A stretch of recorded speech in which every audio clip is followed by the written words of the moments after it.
So yeah, so here today with Jay, and we're going to have a little bit of a chat, seeing as it's LGBTQ History Month, about Jay's story, but also commemorating 25 years, is it now, since the end of the ban on LGBTQ personnel in the UK Armed Forces. So Jay's got their own story on that, which I'm really looking forward to hearing. So I guess really, Jay, first of all, thank you so much for agreeing to have a little chat and share some of your thoughts and experiences. How about, just filling us in a little bit in terms of your background and why the whole stuff that went on with the military is so pertinent to yourself? Okay, so, well, basically, thanks, Lucy. It's great to be here. You may notice I've got a Scottish accent, but I live in Weston-super-Mare. The reason for that is at 16, I joined the Royal Air Force to become a man. And basically because at the time, my parents had found out that I'd been dabbling in cross-dressing, and it seemed like a great idea to get away and just be surrounded by other men and lots of testosterone, and go and join the Air Force. And the Air Force was a fantastic place for a young guy. We did sort of outbound stuff. We did shooting. We did very much enjoyed that sort of the military life. Lots of comrades, lots of food, which was always important to me. And there was always something in the background. They were always warning us that if you were a practicing homosexual, that was incompatible with service life. And when you drill down into that, that meant that basically, if they thought you were gay, you would be investigated, questioned, and then possibly jailed and thrown out. Wasn't really a problem for me. Wasn't gay. Actually, the whole time I was in the Air Force, everybody goes on about Air Force guys being going around and having a woman in every town and stuff like that. Yeah, I didn't fall into that. I left the Air Force at 19, still a virgin. So there's that sort of thing going on. There was a rule. I'm not 100% sure of the truth of this, but this is what we're told, that it was basically if two airmen were sat on a bed, if they both didn't have at least 1 foot in the ground, that was subject to investigation for homosexual activity. So if an NCO walked into the billet and found two guys sitting in the bed with their legs crossed, they could be charged with conduct unbecoming. It was silly. So I did my training in the Air Force. I became an electronics engineer, very highly paid, got a job in what they called the ComCen. And I was repairing teleprinters and top secret cipher machines. In itself, not a great problem, but there was a chance that I could come across top secret messages, so I had to be positively vetted. The positive vetting, great process.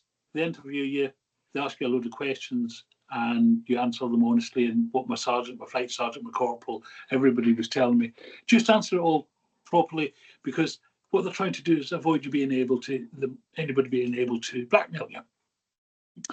So I was like, all right, to that on board, be honest. And the officer interviewing me said the same thing at the start of the interview. And he says, nothing will come of this if you just tell the truth. So did the interview, got towards the end of it, and the question came, are you or have you ever been a practicing homosexual? And I'm like, no, I haven't.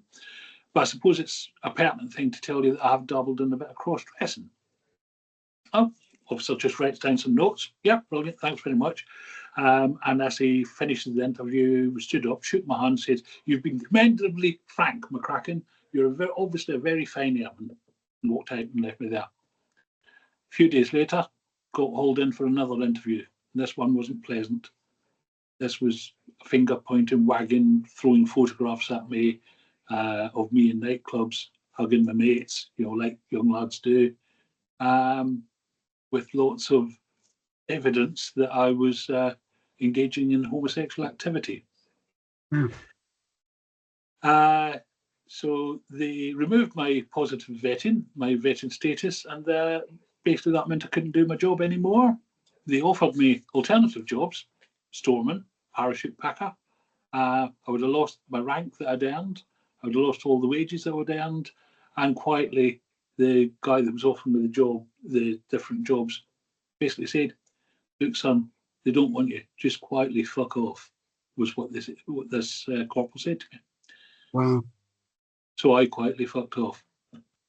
And that was the end of my Air Force career at the age of 19.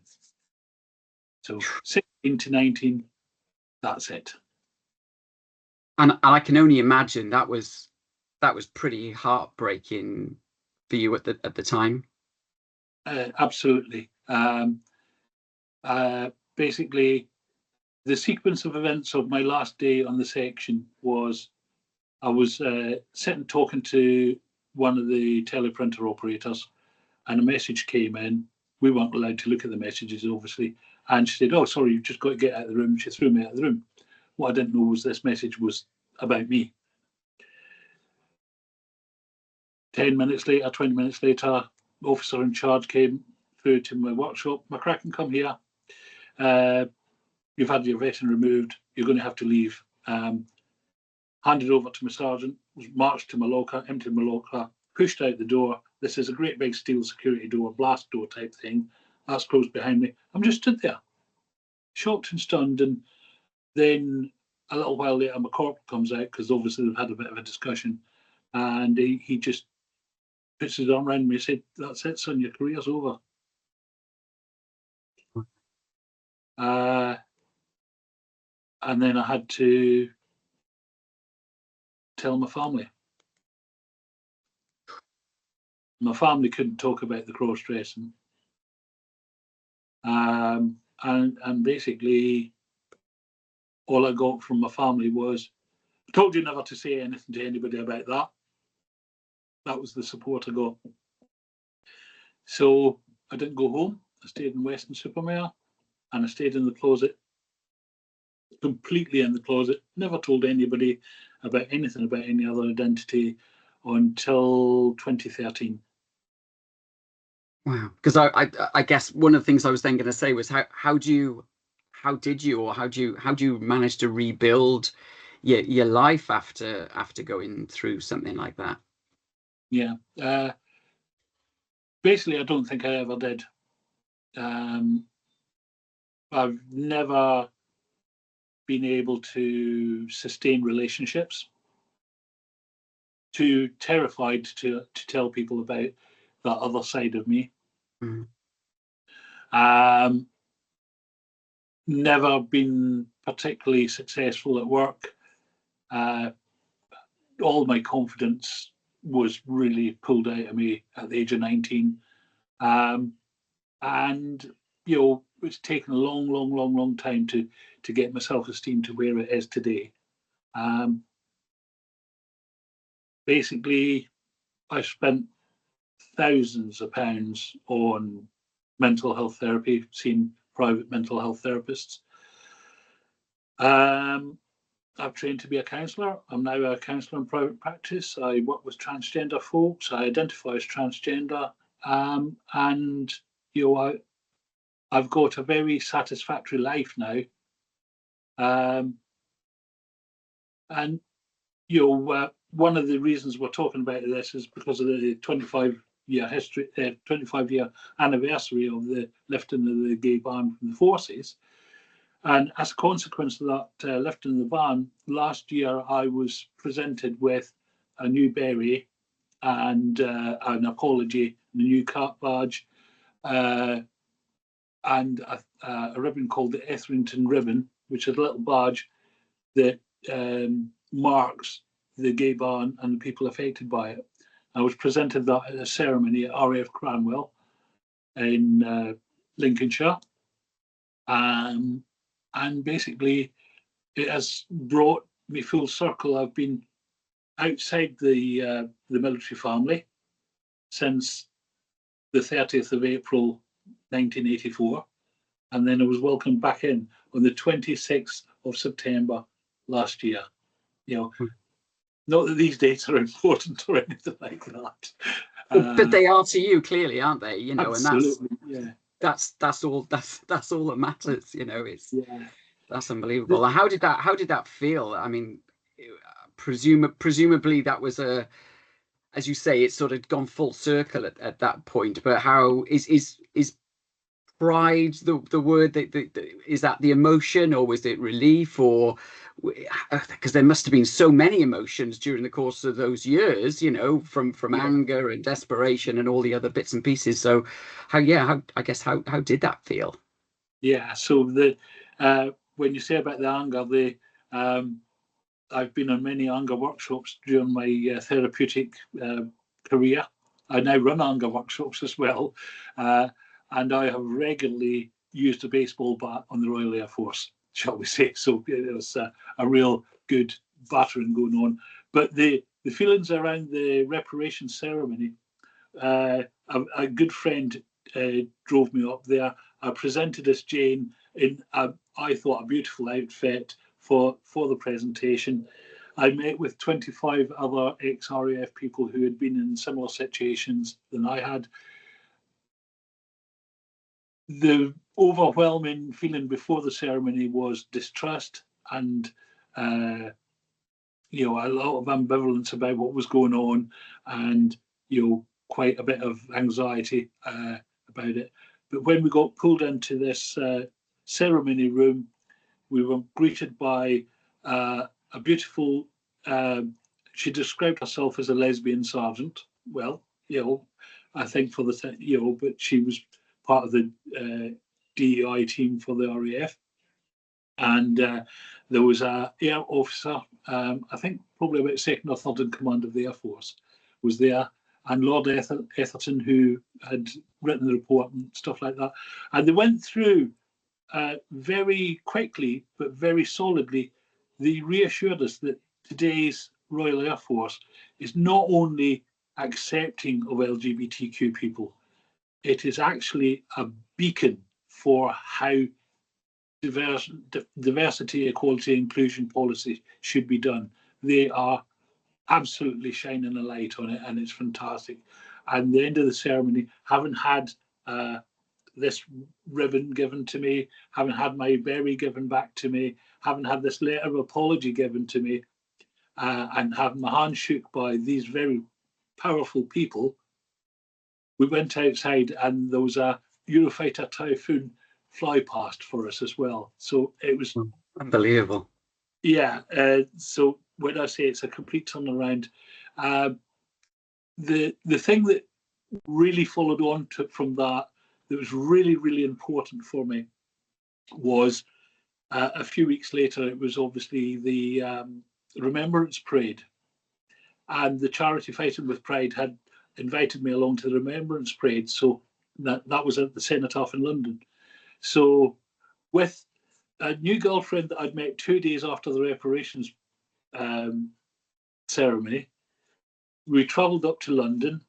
I was presenting as Jane, but I had my RAF beret on, and I marched with about 40 other LGBTQ people along the Cenotaph, and we were saluted, or took the salute to the King and to the Prince of Wales. And although I'm no royalist, that's an important situation to be in. Fantastic.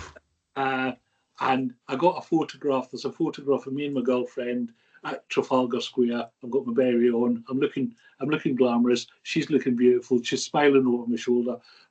It's just, everything was just so important about that. And then I appeared on the telly for about that long. But yeah, the difference, the full circle that I've taken is remarkable.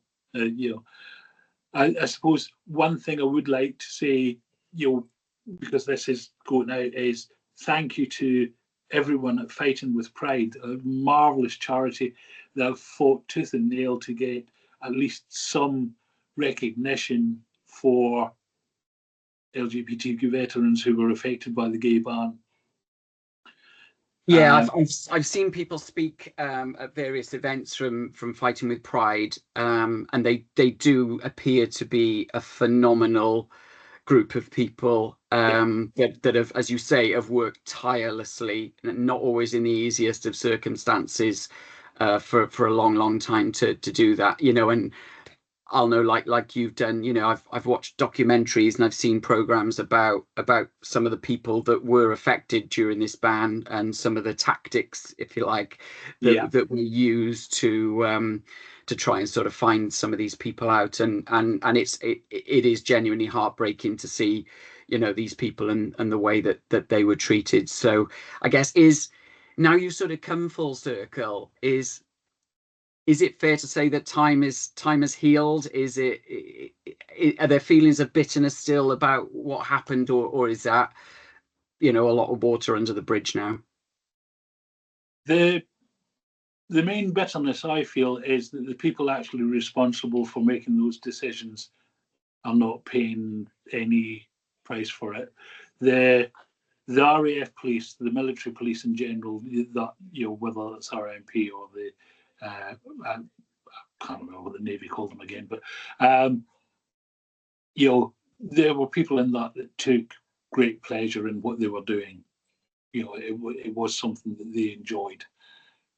The medical services partook in it by doing invasive examinations on suspected gay people to see if they basically whether they were engaging in anal sex or not.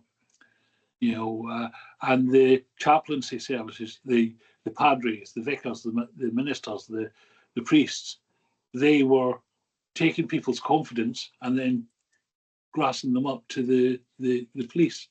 It's just horrendous. Those people have never been called to account for it.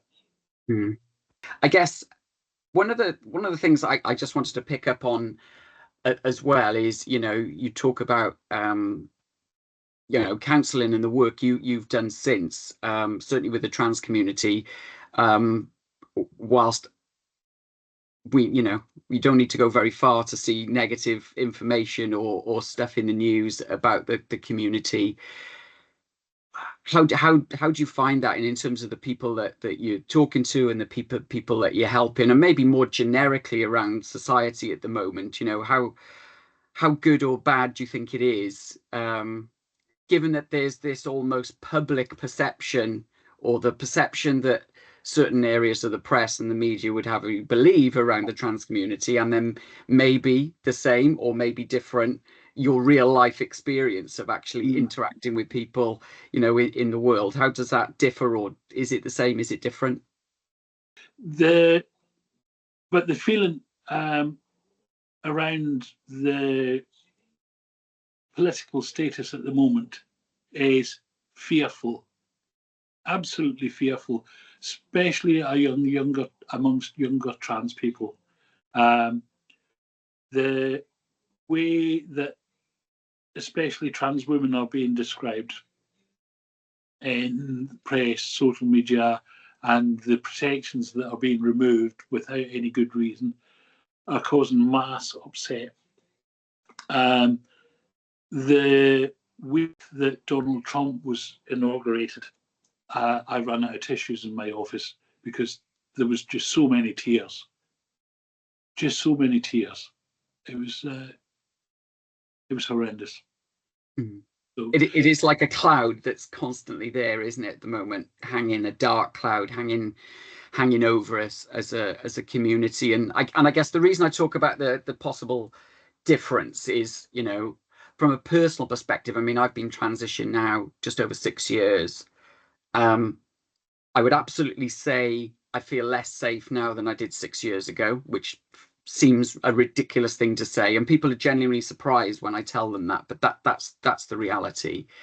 Um, but there is this sort of strange juxtaposition, if you like, where, if you were to believe everything you see and read, and yes, there is that dark cloud there, but actually in day-to-day life, when I'm going about my business and when I'm going to work and when I'm out socializing with my girlfriend and when we're, doing all the things we do, yeah, actually it's great. My life yeah, is my life is great. Yeah. But there is also that little bit of you're just waiting for something to happen potentially, you know, and that's where I think it's really challenging. Yeah, I agree. We were talking earlier. I was out on a night out in Bristol and went to the Fleece and Firkin with about 6 or 7 other trans girls of my age. You know, so we're quite obvious as a group. And in the past, when we've done that sort of thing, we've gone to a club. You know, people will be going, "Oh, you're very brave. You're very." The people of Bristol just don't or didn't give a toss. You know, there's just a group of people out there dancing and having a good time. So, although the political situation is quite awful at the moment and being supported by our political parties, the support we're getting from this is very, very poor. You know, considering that they passed an Equalities Act like 15 years ago. The support we're getting from this is awful, but the support I get from the community in general is massively good, massively good. Yeah, without a doubt, it's and one of the things I'm hearing a lot based on some of the actions of in the US at the moment is this almost this mentality of you can pass whatever laws you want, you can sign whatever executive orders you want. We will continue to exist. You cannot stop us existing, and I think there is that resilience, you know. And if the various actions and protests and trailblazers that went many years before us, you know, go back to sort of, you know, Martha B. Johnson and the Pride movement starting and all the many people that fought for our rights all the way along. You know, it was that resilience and that determination to say whatever you do to us, we're still here, and you're not gonna get rid of us. And I hang on to that, you know, very tightly at the moment, because it took a lot for me to be able to be me, the real authentic me. It took a lot of heartbreak. It took a lot of soul searching. And for any trans person at whatever part of the journey they're on, that's pretty much the same, isn't it? And you know, I'm not willing to go back into a closet for anybody. You know, I'm 54 years old, and I'm, you know, and I'm here to stay. So yeah. So and I guess that, you know, you as you said, you know, you experience that on a day-to-day basis. I'm sure you talk to a lot of people like I do within the community who feel that as well and are very determined, you know, and who to keep being us and keep fighting the good fight, I guess. The big thing that always comes across when I'm meeting with other people in the trans community is authenticity. You know, once we get to a point of our authentic selves, there's no going back. You can't go back and start hiding behind a mask of masculinity or femininity, depending where you're coming from. It just doesn't work. You know, good mental health healthcare, good laws that work are important in keeping trans people alive. You know, there is a very high suicide rate within the trans community. It's ridiculously high. It really doesn't need to be. Just as we always say, a bit of kindness goes a long, long way. Yeah, it does. Yeah, it does. It's yeah, it's tough times, but it's, as I say, it's I'm always blown away by the resilience, by the genuine allyship actually that is out there from real people. Yeah. You know, not everyone gets it, not everyone gets us, but actually what I see a lot of is acceptance and that sort of sounds a bit cliched, but that, well, they're not harming me, so why should I have an issue with it, sort of thing. You know, they don't necessarily understand it, but it's no big deal. So I think as long as people remain in that frame of mind, I think we'll do okay as a group, and hopefully we'll thrive, and we will somehow turn the tide that is against us from the people in power. Because you're right in what you say, you know, we had a change of government and the last government were certainly not on our side. the jury's very much out on whether the current one is. It's certainly not endearing itself to the community at the moment. Absolutely. So, you know, we live in hope that that changes over time. And I draw hope from things like the reversal of Section 28, the change in attitudes towards the gay community over that time through the 80s and 90s as I was growing up. And, you know, I see a lot of similarities and a lot of synergies in terms of the language that's being used, actually, in terms of how we're being perceived. The hope is that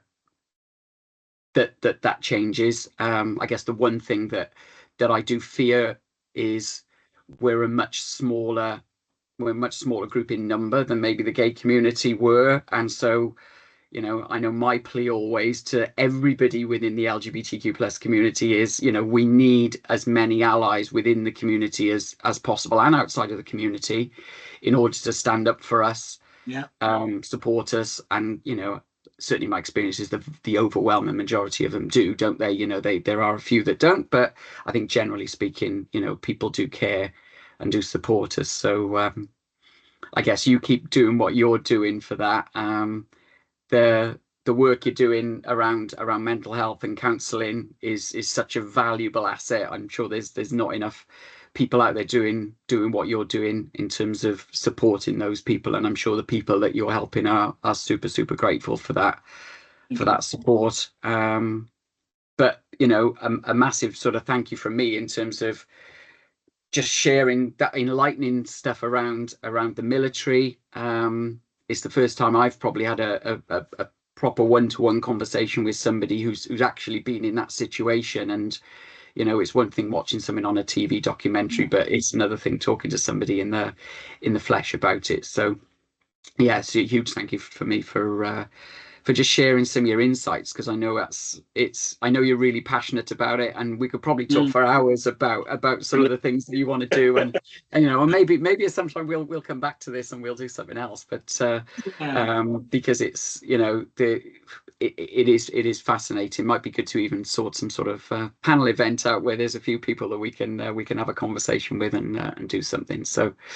but and maybe on a day when I can be a bit more glamorous. Absolutely. Well, you know, we're glam all the time. You know, it's just you're your own version of glam today, so that's fine. Thank you. Awesome. I guess one thing that I have noticed since I came out, and it's something I live by, is that when I give people the chance to be fabulous, they generally take the opportunity to do so. And that's something I live by now. Absolutely. That's a great mantra to have. Yeah. Brilliant stuff. Well, Jay, look, thank you so much for sharing some of your thoughts and your experiences. You know, I'm sure there's people out there that say have been through similar things or are going through things. As you say, as much as I think life in the UK Armed Forces is a lot more accepting now, luckily. But you know, people like yourself and others like you went through what you went through in order for the people of today to be having hopefully the positive experiences that they are. So that's something we shouldn't ever lose sight of. So so a massive thank you for sharing your thoughts, and good luck with whatever the future may hold on that. Thank you.